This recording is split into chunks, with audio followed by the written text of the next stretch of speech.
Good day and welcome back to Elementary 72 Gaming. So for today's episode, I'm going to be going through one or two key topics that I have prepared some short notes on. Okay, I hope that you can bear with it. I just have to prepare these weapons. I'm also going to be doing some activities on the side, so I will be pretty distracted to say the least. So bear with me on that as well. I know that I'm not the best when it comes to keeping my head clear and talking properly. So sorry for the inconvenience to anybody who gets inconvenienced by my video.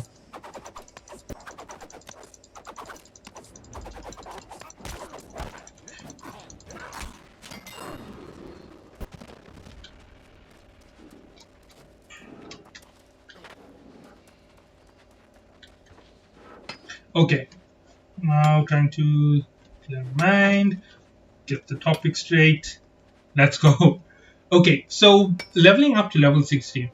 My adventure to level 60 has been really terrible. That's just being honest. It's been unbelievably slow. It's been lacking in enough thrill and adventure. I made a lot of big mistakes. I ended up paying for it in the later game.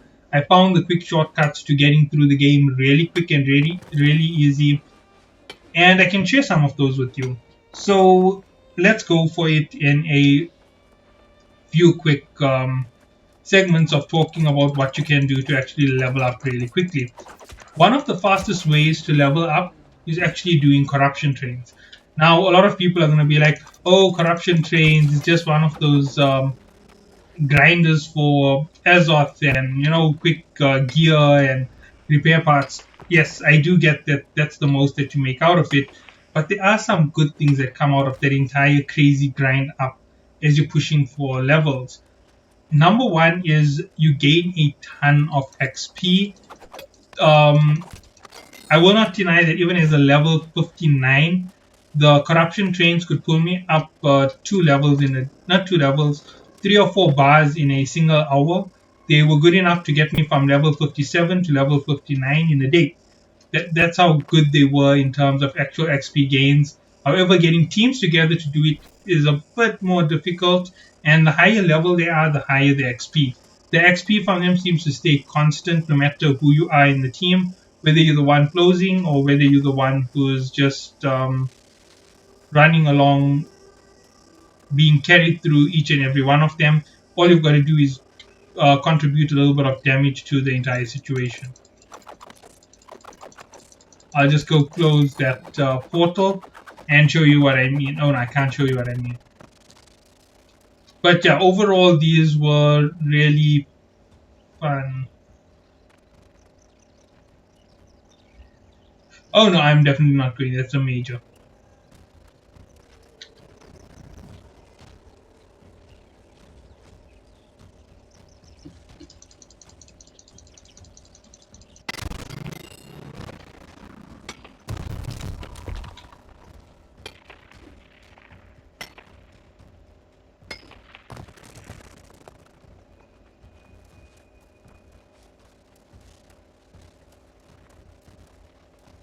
You definitely don't want to mess with the major portals solo. Even at my level, they can be quite difficult, especially with the higher level elites that show up. They just eat through your health, and you don't want to have to fight them on a constant basis. Although they are quite good for weapon leveling on top of everything else. Okay, sorry about that. I'm getting so distracted. So yeah, so the corruption portals are a quick way for gaining XP. They'll pull you up several levels in less than a day. You'll have a good amount of XP at your beck and call. That's just about it what I can say for doing the portals and getting along with those easy routes to a nice high level.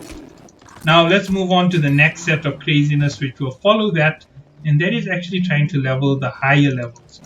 Now, past a certain level, things get insane, right? I'm just being honest about them.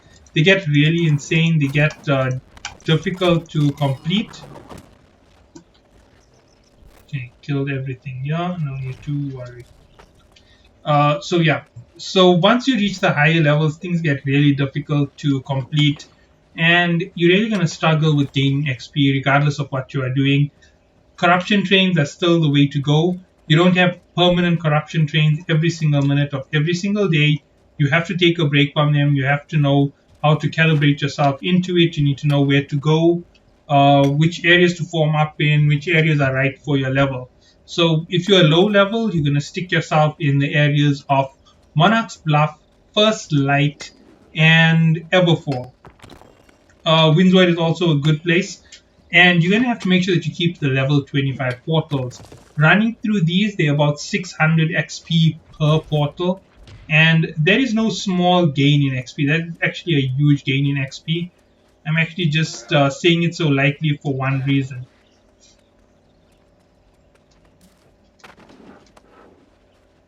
The reason why I'm counting it so lightly is because just about anybody could do it. And it's something that you can end up also losing out majorly on, especially if you don't hit the right portals at the right time. And by that I mean if you don't hit the larger portals when they show up, because the large portals are your cash cows. They're over 6,000 XP a piece. That's almost a full expedition's XP just from a level 25 portal. I said they're around that figure. That's because I didn't actually measure them when I had the ability to measure XP, so I might be way off on where I'd normally be for those. Okay, now let's move. Oh boy, what did I just do?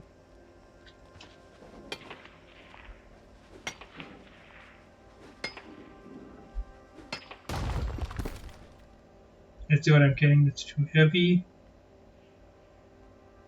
As you can see, I have a whole lot of jewelry items in here. I'm going to end up using it just for the sake of wasting it, to be honest. Oh, this is even better.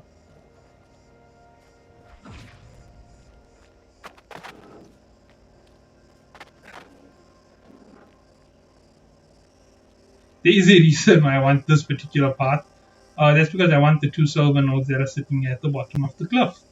I am overburdened, but that's fine. So yeah, so that is the fastest method for leveling up. That's running through your story mission and doing corruption trains. The next method, which is way slower, but it's a little bit more rewarding overall because of the gain in finance, is actually doing expeditions. Now, this is where things get a little bit of the iffy part. Depending on how well you manage it and how well you plot yourself out, within a week you can be max level in the game. Now, I know that sounds insane and I didn't do it myself, so how can I share this information with you? The reason is quite simple why I couldn't. I have lag problems, like you've seen several times in this video. I also have problems with power outages because of the country I live in, so I can't stay online for long enough to actually stay part of expeditions. Your expeditions, such as Armorine, give you 200 gold for every completion. On a quick run with a good team, you're talking about a completion in about 15 minutes, right? With an excellent team who's perfect at the expedition, you're talking of anywhere between 7 to 10 minutes per Armorine run. Now, just say for convenience sakes, it'll take you 6 through. That's 5,000 per completion. That's 3,000 XP an hour. Obviously, it's nothing near what you can get from corruption. It's 600 per small one. The small ones, if you're taking out just the monoliths and the tentacles, that's 675, 685 in 5 minutes. And if you count that up, you can do quite a lot. Um, if you're in a team, it's even faster because you're going to work as a team and it's about a minute through. 5-man team would be the best, so a minute through each one of them. So one per, and if you do five, you do 3,000. That's 5 minutes to 3,000. That's the same as the Armorine expedition. And that's not with a good team, that's just with the team who's right level for those types of activities. If you take on higher levels, the reward goes up by quite a bit. Example, once you're done with Armory, the Starstone Barrels. Starstone Barrels is not the best of expeditions. An average completion time of about 35 minutes for good teams, and a good team completion of about 20 to 25 minutes. Unfortunately, the laser beams, jumping puzzles, and the prolonged periods that you need to go through within the place is what really sets you back in terms of getting through that particular expedition. Oh, Was quite a mouthful to actually say everything, but yeah, let's keep going.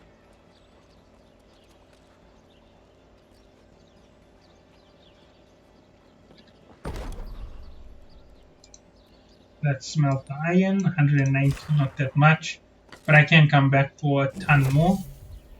Still need steel ingots, which is what's going to kill me. Here comes the silver. That should really lighten me up a massive amount.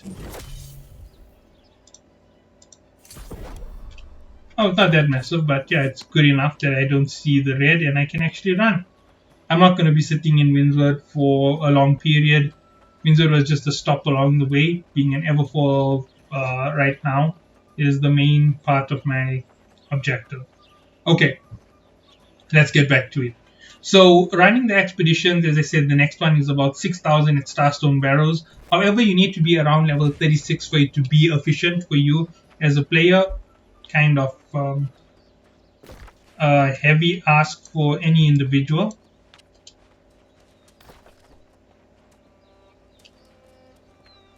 You'll see that there's a lot of missions on my map, and that's because I just took a lot of them. I need to complete all the side missions. There's 200 and something of them, and they're quite boring to be honest, and they're not all that much of a good reward. About 1,000 XP for some of them. They too long in progression and procession.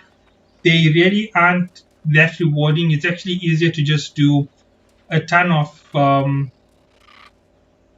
would I say a ton of corruption, and then you just show up there and you finish it off. The next thing on this line for the progression through the story without taking the corruption as your primary is actually taking on elite zones. So elite zones and expeditions are part of what you're going to do. Taking on the elite zones are going to gain you a ton of XP. They're also very fruitful in terms of gaining you good rewards to sell off and make a quick buck. Right now, I know that isn't what most players are after when you're doing these types of things, but there is a reason why I'm pushing the idea of making money while doing expeditions as such a high priority, and I'll explain it in a sec.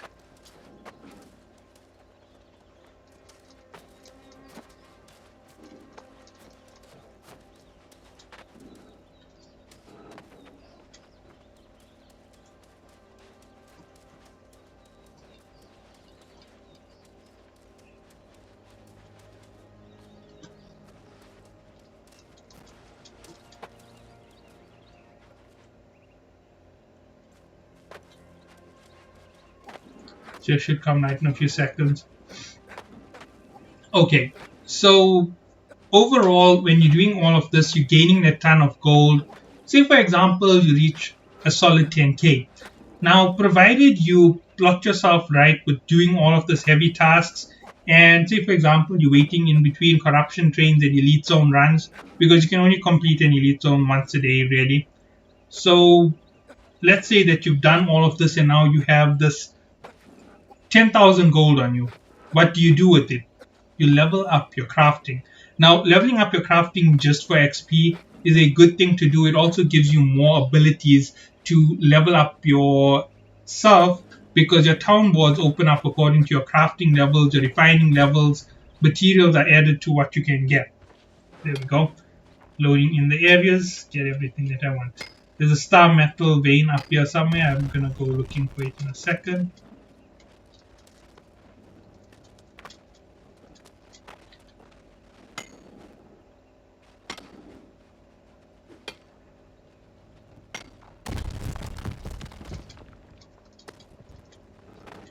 So yeah, so once you've passed Starstone Burrows, it's going to be quite a while till you reach level 45.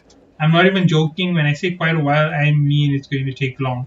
It can take several weeks, it can take months. You just have to be patient and you have to wait until you are the right level to actually push on something like Starstone Burrows. Going in too early will only hurt your progression. It's not going to help you get any further in the game. Just being honest with it, I think it's better to be honest than to lie to a person and tell you that you can try to push to the depths and you're going to make it through. The depths isn't so easy. You need to touch some of the story missions to actually get your stuff up to level 3, just so that you can complete the depths properly. Because if you don't have a level 3 life staff, you are a liability to your team, because you need 3 life staffs for most of the completion within the depths. The depths is worth around 10k XP per completion. The depths can be completed anywhere between um, 20 minutes and a fast time of 15 minutes, depending on the level of experience of your team. The reason for it is its mechanics are very simple. You can run through the dungeon quite easily, and the chests and the locations are quite simple to see. It's only the first chest that's quite difficult within the depths to get, and that's just about it. Okay, let's move on to the next thing, which comes after that there. Now, obviously, with everything that you've been gaining and gathering, your gold went up. You've been farming XP wherever you can. You have that solid. I'm just trying to guess on where you are. With everything that you've been doing, you're now in that struggling part to between level 48 and level 55, because level 55 opens up Dynasty for you. I suggest having level 56 before jumping into Dynasty, because enemies in there are going to be one level above 55, and level 56 will put you on just the perfect level to actually fight them. Okay. Whew. There was a long monologue. Really don't like giving them too often. Actually, I might just hit some trees up before I get into the city. Some aged wood, some young wood. Doesn't really hurt to have a lot of it on you. So yeah, I'll just start from here. So yeah, that's the second route, and it's one of the most rewarding routes to go through. By leveling up your crafting as a side activity in the manner that I'm talking about, you're just going to gain tons of um, tons of experience, tons of XP, tons of gold, and you can keep running those things if you know how to benefit from them. For example, everything that you purchase, you sell on the market again.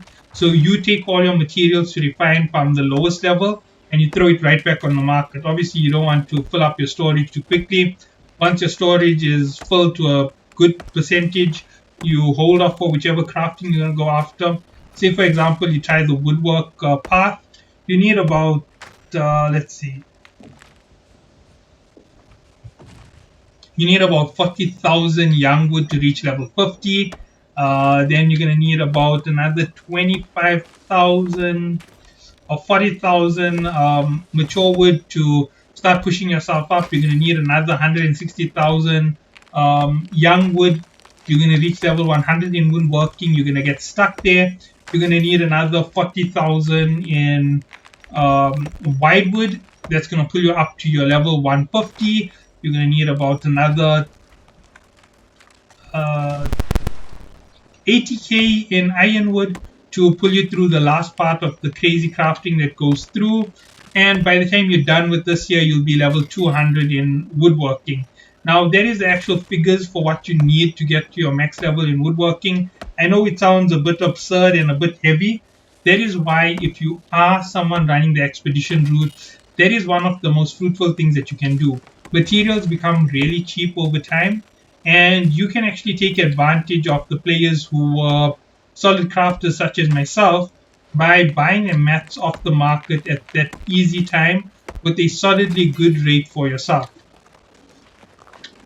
Your fast purchases will mean that prices will go up over time. It will also increase your chance of making profits of whatever it is you're using. So if you balance yourself out correctly, you can actually push up a little bit and you can get rid of your refined mats or your basic crafts into the market. Some of them will be scrapping crafts. For example, if you're doing furnishing, your first 50 levels, nothing is really worthwhile to keep around. So ash desks and wooden shelves and all those funny little items, you're just going to scrap them, to be honest. That's just about their usage, and that's going to be it for you. Alright, now there is a last method to reach level 60. It's one of the most painful, painstaking, time-consuming methods that you can go through. I'd say it's the most hardcore. It wasn't this difficult in the start of the game, but right now it is. and that is the crafter route. Now, the crafter route to maximum XP is the slowest and the hardest to actually achieve. You have to have set goals set for yourself. You have to know what you are going to harvest, where you're going to go with each level, what you're going to go after. And I've saved it up for last because this has a lot of talking.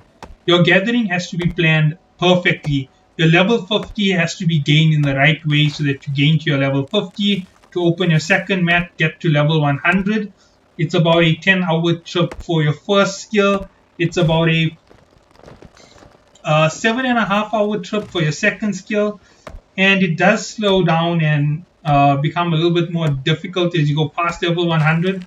But each following profession becomes slightly faster due to your level. You gain experience, you can put levels in the right places, and it really pushes your ability to harvest up that slight bit just for that particular item. Example, star metal tools are a level 25 item. If somebody crafts them for you at the perfect level 25 with 300 gathering speed, that means that your leveling will go up that much faster at level 25. However, getting one with 200 gathering speed at level 24 is just as good for you. Increasing yield is just as good for you as a perk. Those are all the things that I can comment on right now and give you that quick identifier on what you can do.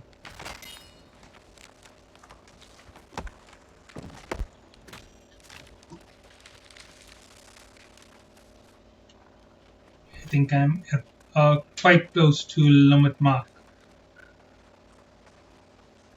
All right, so that's how it goes. And depending on what you're gathering and what you're holding, you're going to have to make sure that your crafting is set perfect. I failed on that method because I'm working as part of a company. We ran into a lot of snags thanks to the starting shenanigans, which will always come up from me because I really hold a grudge on that for the game developers. There's no way that I can let them off the hook on it. They deserve their rap on it. It's up to them to fix it, to be honest. And if they can't fix it, then I don't know what can sort it out. They never compensated players for their inconveniences. They never gave us anything to make up for their mess ups. That's just the fault of a developer. If you're too greedy, you get this type of criticism.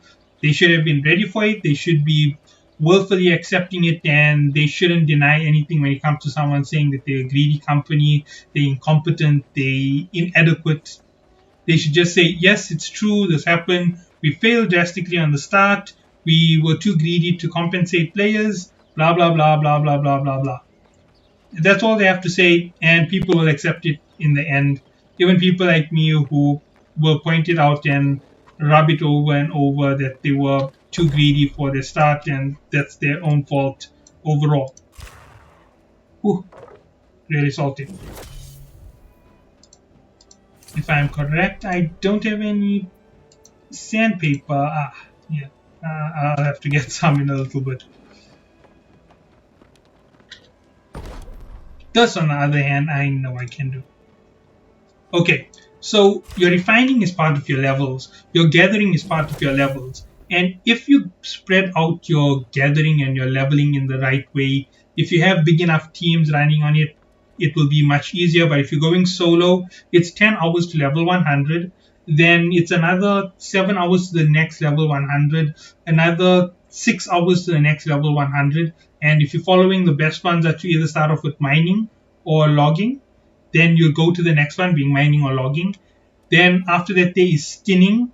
Then following that is not fishing, but harvesting. And last but not least is fishing. Fishing is a good XP gain. It's quite fruitful for the XP that you get on it. And it gives you quite a good amount of items as you level up through your fishing. So by pulling all of those gathering up to level 50, you're talking about, let's see, 5 times, I'm just rounding it up to about 8 hour average, so about 40 hours of gameplay. That's 1 week of a regular person playing. It's 2 days of a hardcore player who isn't going to sleep for their first session of play, right? So that's one night without sleep. You do it, you take your 8 hours of rest, and you're on the next day. You have level 100 in all your gathering skills. With that comes the massive boost from refining. That's going to push you up a major region, right? I'm just being honest about this here. Your first gathering skills are going to pull you up to about level 25, right? Sorry, not 25, about level 18, that level 50. Then when you push past that, then you get your higher level gathering equipment. You talking about, okay, I'm just being honest about this. You're talking about reaching levels such as 25 to 30 within that same period. So in 40 hours, you'll be halfway through your leveling progression if you're willing to totally dedicate yourselves to gathering, right? That also means you have to do all the refining perfectly. You're going to have a heavy cost on yourself when it comes to items such as sandflux, sandpaper, um, solvent, oil, all these resources that aren't going to be in your starting areas, they're going to really be an expense on you. So you're going to have to sell quite a bit of your refined materials at a low rate to get money in. You're going to have to take advantage of the fact that you have so much of excess materials, but it will come back to bite you in your next set of leveling. When you reach level 60, you go back to the story and you complete it. But I'm just going to stop at that for that period. So let's get back. All of your stuff are now at level 100. The next period of growth is level 100 to level 150. For mining and logging, there is a shortcut to level 150 that remains Hortus Bears and Terror Wolves from Bronze Grove. So you're going to go after those creatures and you're going to harvest them for your levels. Pulling that through will get you a solid amount of XP. You should be sitting in and around the range of about I'm trying to estimate this offhand, so please forgive me for rough estimates that are a bit off. You're looking at around 100. No, sorry, not 100. You're looking at a total of about 5 levels from all of that gathering across both the Hortus Bears and Terror Wolves. That will pull you up to around 150. If you push past them to 175 because you want the final mat available to you, um,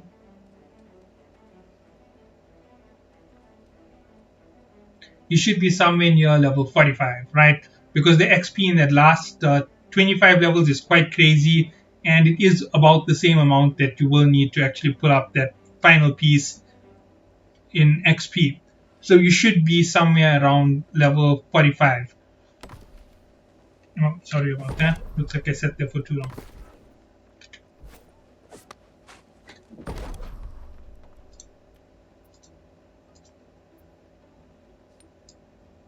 Don't have any.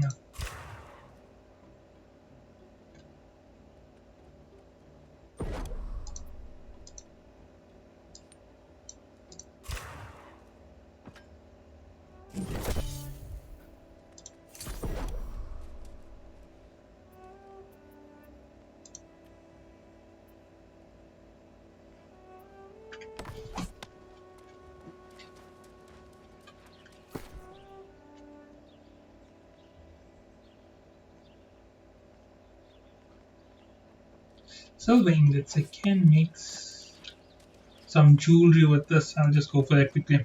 Okay, sorry about that. So yeah, that is one of the methods for pulling up your level. Thereafter, you're going to go after all of your other basic skills, putting them up to level 175 or 150. It's going to take you quite a long period of time, to be honest. I'm not saying that this is something you can do without a lot of patience, but you should be expecting to reach somewhere near the figure of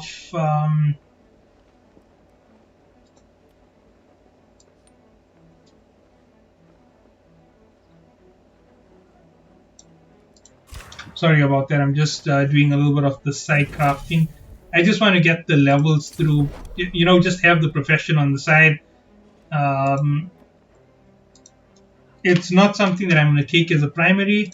It's just there for the sake of having it in case I ever need it.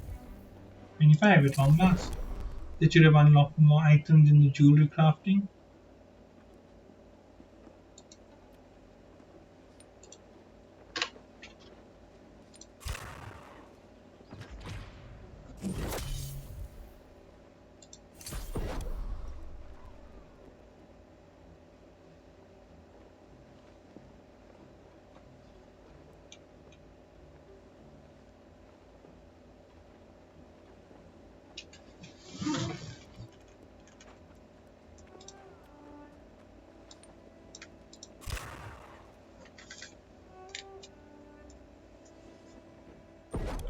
Sorry about that.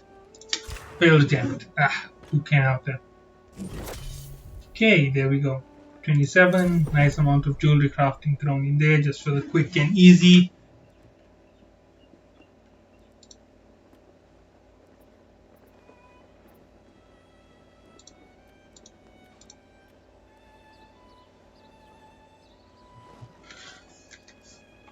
Oh, these are basic level items that I could have crafted. I didn't even know that.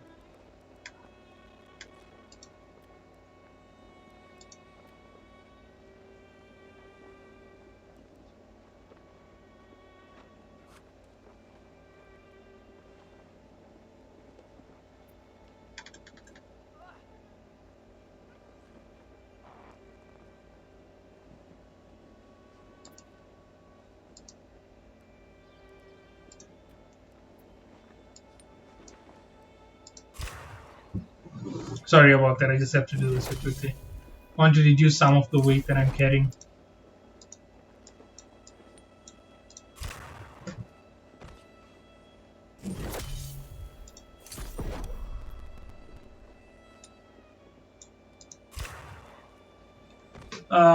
Yeah, so the final part is actually your crafting levels. Once you have good enough levels in your refining, you have the mats to actually push up another 2 or 3 levels. At current, with the high prices in markets, 10k is good enough for you to do 120, maybe 130 levels in a single crafting profession.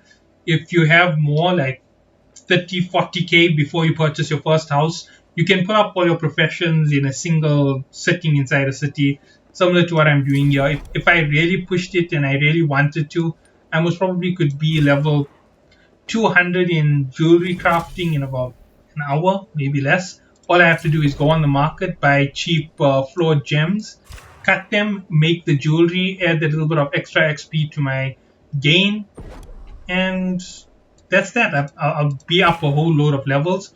Then I can waste whatever gold I have on me, blast through it for a few levels. No, my armoring reached level 22.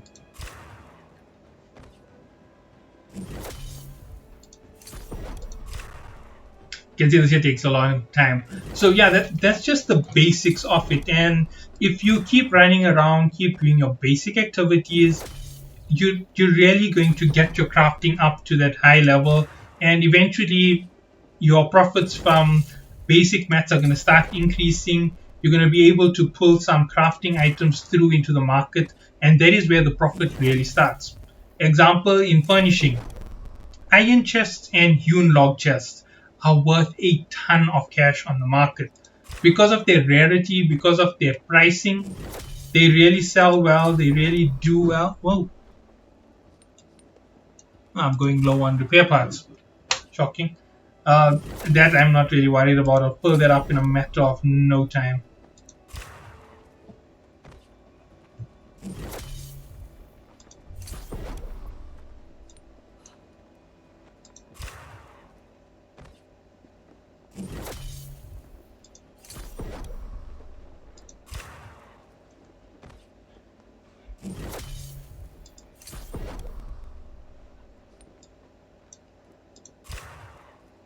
Okay, right.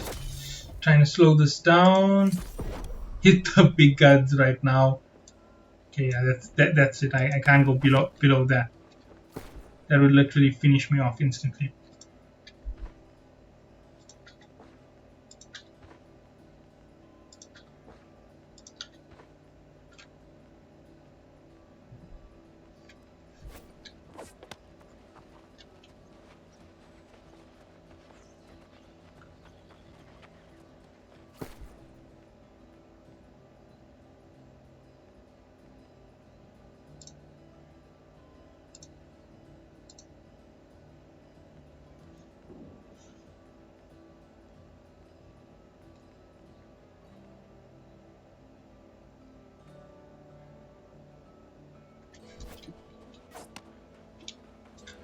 Okay, yeah, so basically those were everything that I had to explain on the crafting. I just took a few seconds to read 1 or 2 items while I was looking at that quick menu.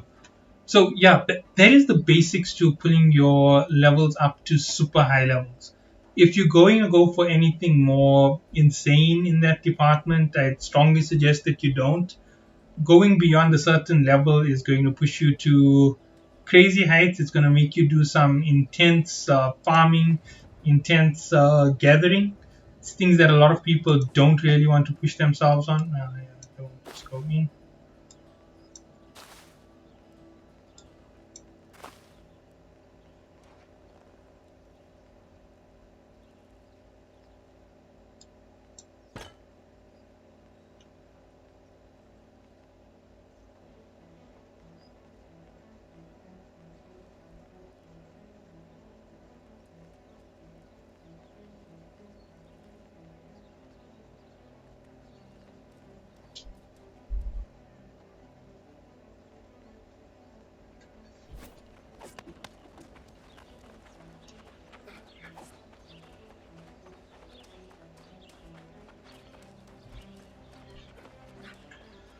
Okay, so let's just wrap this up.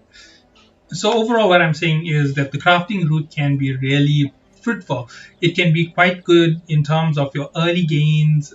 Okay, it's quite difficult in your early game. It's not that fruitful. It's not that good for profit. But once you breach the level of about 200, no, not 200, sorry. Once you breach the level of about 100 in any crafting skill, the profit starts to increase quite quickly for you. You can start crafting things such as faction class items, which is why you do faction quests all the time as you're moving through. You complete the faction missions, even though they aren't the easiest and they do get quite difficult. They keep pushing you to higher and higher level areas.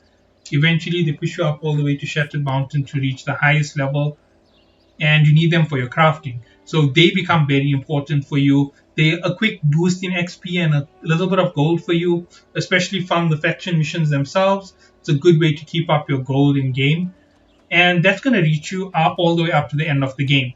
And once you have reached level 60, with level 150, level 180, 170 all over the place, because you're not going to be at level 200 as yet, as you start getting things to level 200, which is a quick flow for the last few heavy items that you can put in, you're going to end up gaining a ton.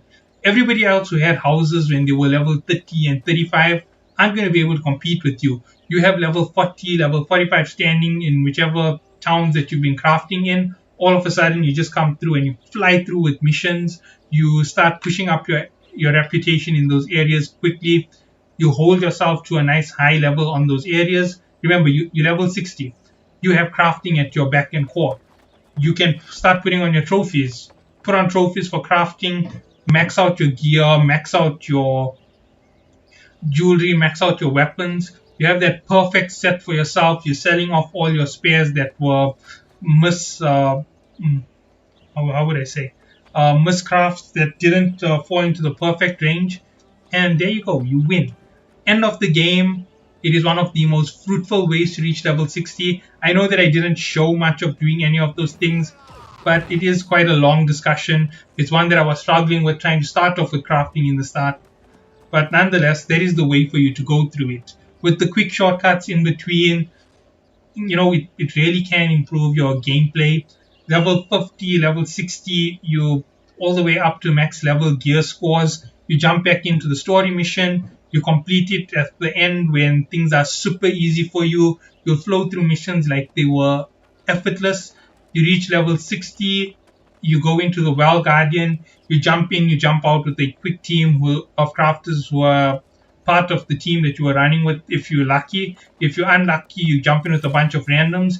Your high gear score gives you ample damage or ample tank or ample heals. You go through, you play a new role. You now have crafting as your main objective, but you're capable of joining the PvE. You're capable of going out there and gaining things to make your crafting even cheaper. Within 2 to 3 weeks, you're all of a sudden at the top of the range for just about anything you can do. And that's about it for my guide on how to get to level 60 in all three ways that you can. Now, as for me myself, I made a lot of sacrifices for team, and in the end, it didn't pay off because of a lot of internal problems because of the original start. Can't blame my team for it because honestly, they've done amazing work. I know that one of the members who I play with, Groundhog, he was level 60 within 2 weeks. He made a fantastic play. He stayed in the game night and day. He dedicated himself to his play. He worked hard on his crafting. He has crafting at high levels. He worked on his farming routes. He worked on his gathering. And he became a master of the game at the end of the day. Unlike me, who failed miserably at my trade skills, I'm about to show you. Just look at it. Engineering is 9, weaponsmithing is 2, armoring 22, jewelry crafting 27, arcana 34, cooking 77, and furnishing is at 106. If I put in a bit more effort, I can pull all of these to 100 maybe in a week. Uh, my stone cutting is really low. I definitely have to work on that. I need to get that higher level blocks, the runic blocks, and all those things need to be pushed into my agenda. And at the end of it, if I worked on this year a lot sooner, I most probably would have been level 60 a lot sooner. I ended up splitting myself way too heavy. I ended up grinding for XP instead of willing to be solo. I got a little bit lonely in the game because, to be honest, I dedicated something like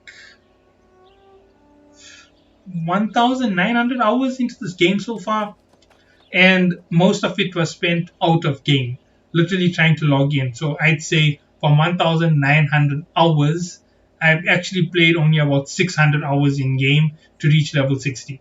So yeah, 1,900 hours of in-game time is actually under 19. I think it's 1875 or 1877. That's the amount of time it shows me logging onto this game. I know that's a crazy figure for 2 months of gameplay, but that's just it. That's how much of time I dedicated to it, sitting and waiting to get on, trying to get my levels in.